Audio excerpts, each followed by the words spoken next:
Olá pessoal, tudo bem? Meu nome é Simone Silva, eu sou advogada previdenciarista. Estou aqui hoje para falar com vocês a respeito das alterações trazidas pelo Decreto 10.410 de 2020, mais especificamente a respeito de dois pontos. Vamos falar sobre a reafirmação da DER, a concessão do melhor benefício e a fungibilidade de benefícios. Pessoal, antes de entrarmos propriamente dito no tema que iremos tratar hoje, eu queria abrir um parênteses para falar para vocês a respeito das funções de um decreto executivo. O decreto 10.410 de 2020, o 3.048 de 99 são regulamentadores, pessoal, da lei de benefício, da lei de custeios. E esses decretos, eles têm função tão somente, pessoal, de regulamentar. Portanto, eles não podem restringir direitos, eles não podem criar obstáculos que a própria legislação que ele está regulamentando não criou. Isso porque existe uma hierarquia, né, pessoal, de legislação, uma hierarquia das leis. Lembra aquela hierarquia que nós estudamos na faculdade a respeito da pirâmide de Kelsen? Pois bem, é isso que eu estou falando aqui para vocês agora. Então fique atento. Se o decreto está abaixo da lei e se ele regulamenta a lei, ele jamais poderá, pessoal, criar obstáculos, restringir direitos que a lei que ele regulamenta não faz. Portanto, fique atento a essa primeira consideração. Analise ponto a ponto das alterações do decreto sobre esse prisma. Será que está extrapolando? Se estiver, pessoal, é passível de inconstitucionalidade, de declaração de ilegalidade, e isso tudo deve ser feito por você. Você é operador do direito que está analisando o caso concreto e percebe essa extrapolação da função do decreto.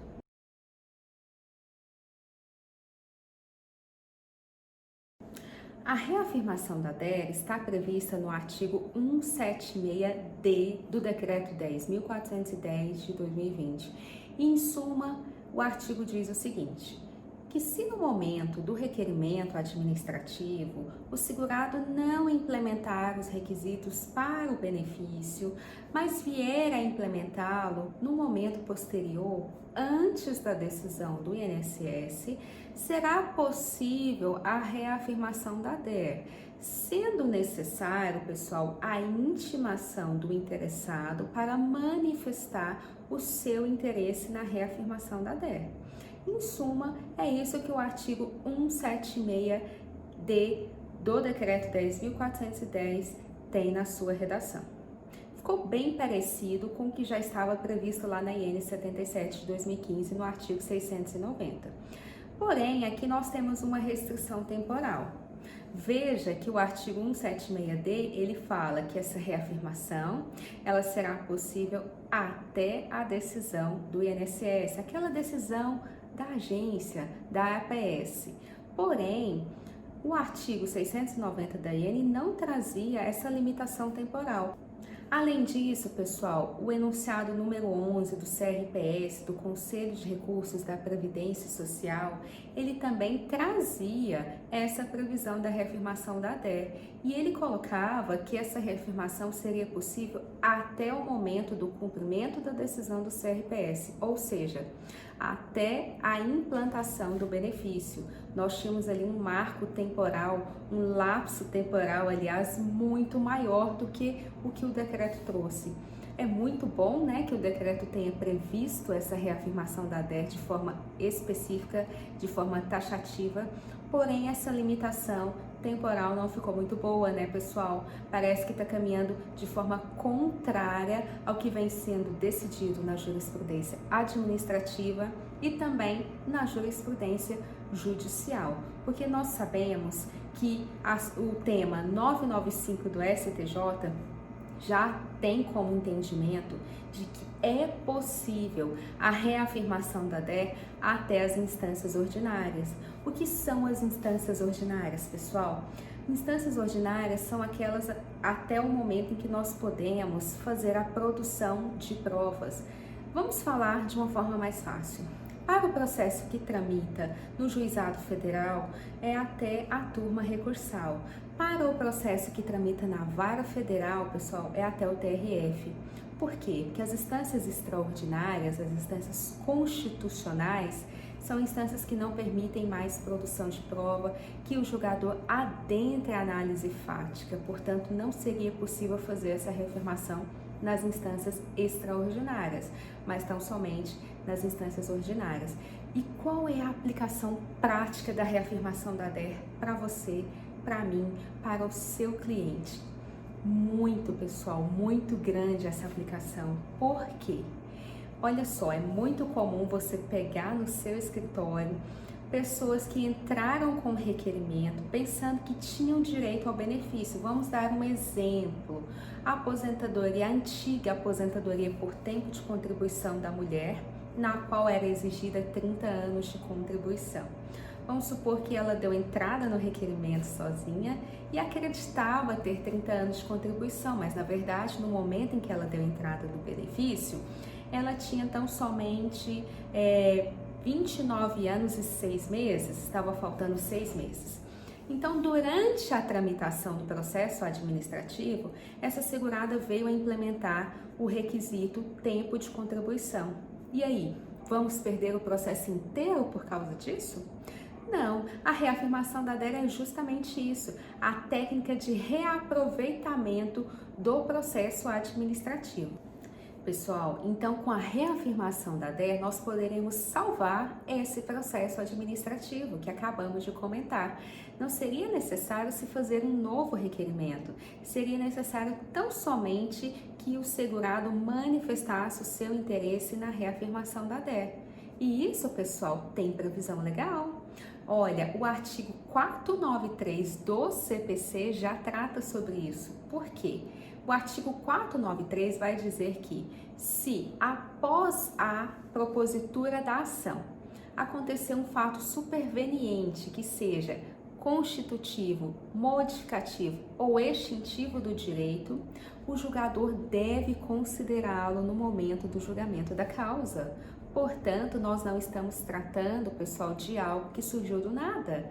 Essa previsão já existe no CPC, inclusive no artigo 933 também, que trata ali dos processos que estão tramitando nos tribunais e que o relator deve conhecer de fato superveniente.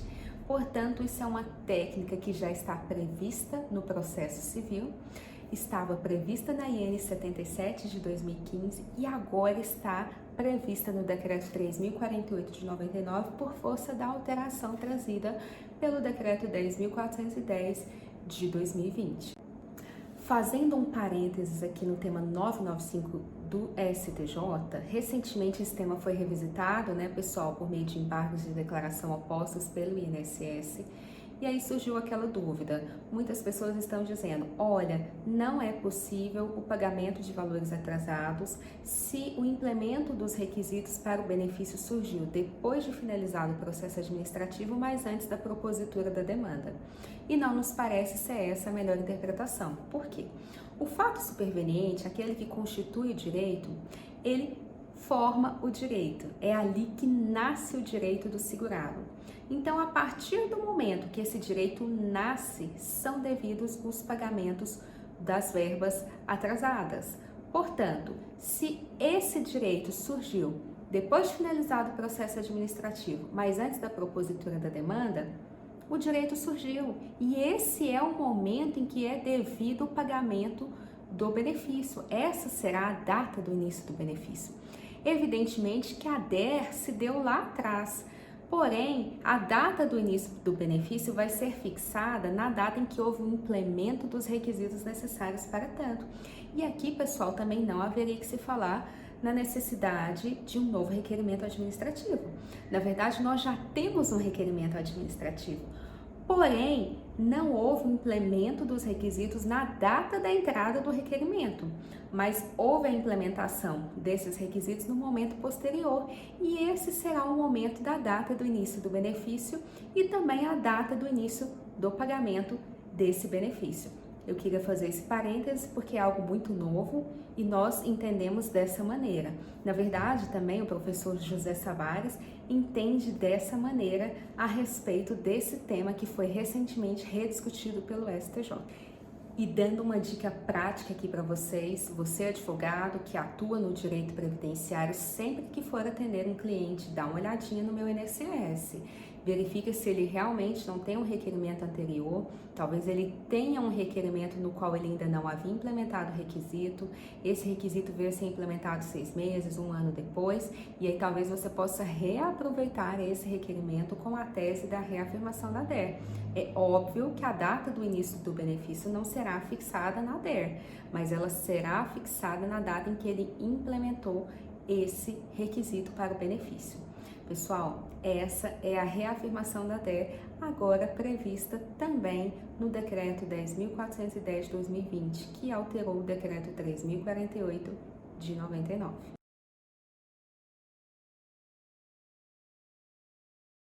Vamos falar um pouco agora a respeito da concessão do melhor benefício e fungibilidade de benefícios.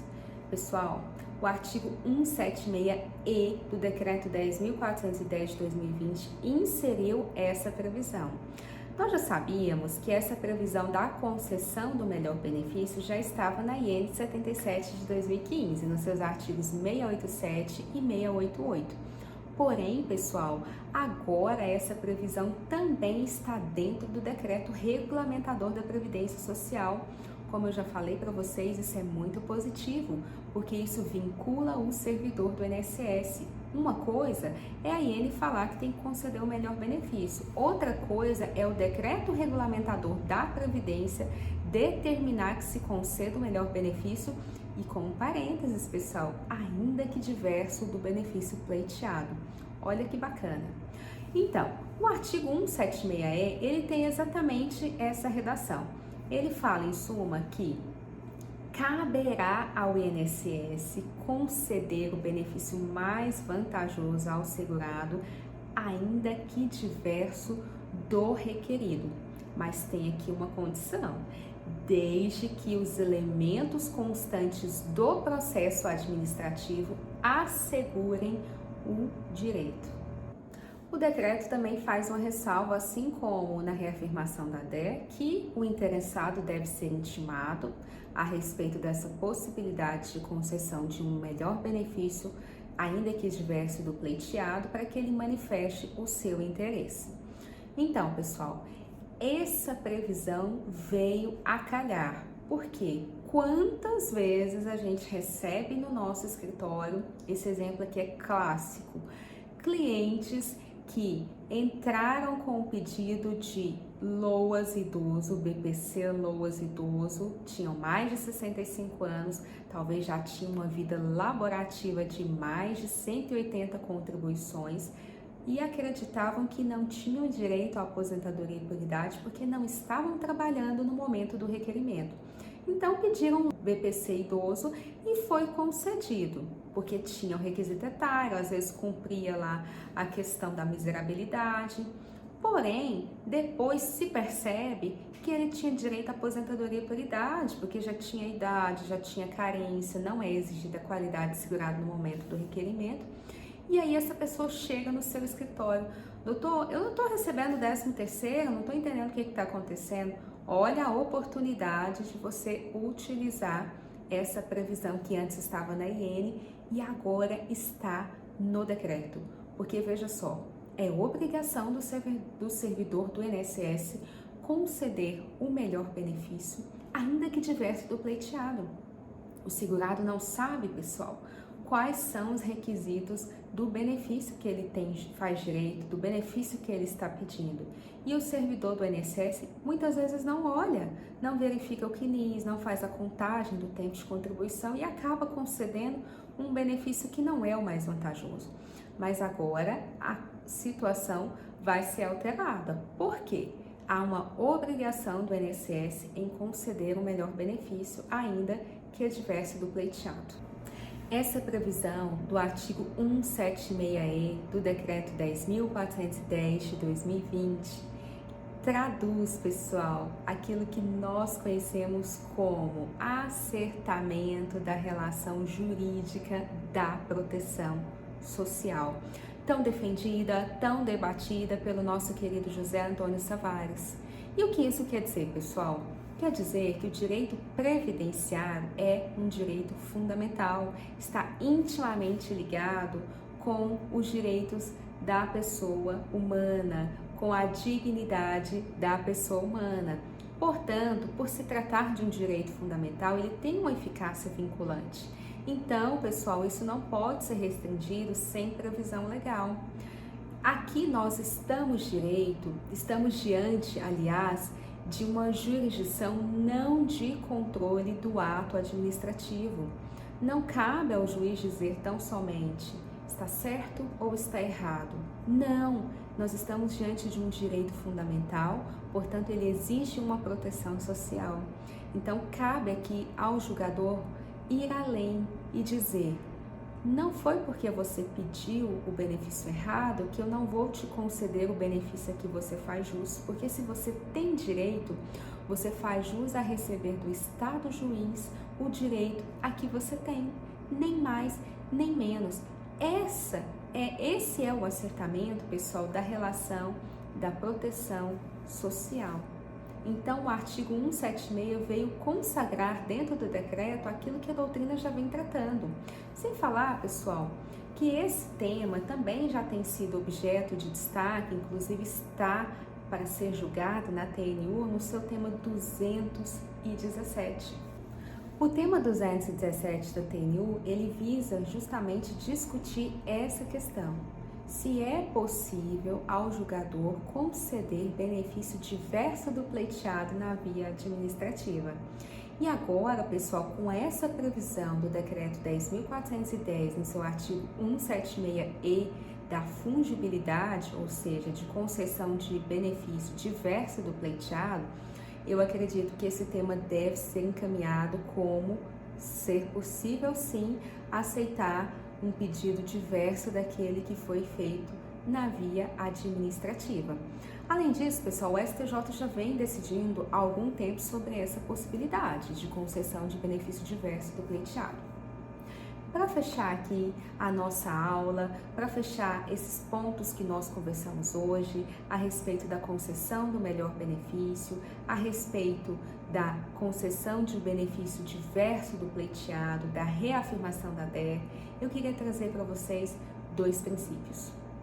Pessoal, é muito importante que você que é operador do direito, você que é estudante do direito previdenciário, se atente à aplicação dos princípios constitucionais nas suas demandas. É muito importante que você conheça a lei, que você conheça a IN, os decretos, mas você jamais deve deixar de lado os princípios. Ainda mais quando nós estamos falando a respeito do direito social. Quantas vezes nós temos decisões arbitrárias, negando direito, sem que a lei faça qualquer restrição àquela negativa? Pessoal, só quem trabalha com o direito previdenciário, com o segurado, sabe o quanto é difícil para esse segurado ter reconhecido o seu direito, ter a concessão do seu benefício. E quando nós tratamos de direito previdenciário, de direito fundamental, o princípio da proporcionalidade deve ser aplicado. É necessário que haja uma proteção efetiva, uma proteção eficaz do direito social, sob pena de afronta ao princípio da proporcionalidade. Além disso, pessoal, quantas vezes nós vemos o INSS agindo de uma maneira no processo administrativo e diante de uma mesma situação no processo judicial, ele se comporta de outra forma. Isso afronta, pessoal, o princípio do venire contra fatum próprio, ou seja, aquele princípio lá do direito civil que fala da vedação da conduta contraditória. É mais um argumento para suas defesas, para a sua atuação nos processos administrativos ou judiciais, Por quê?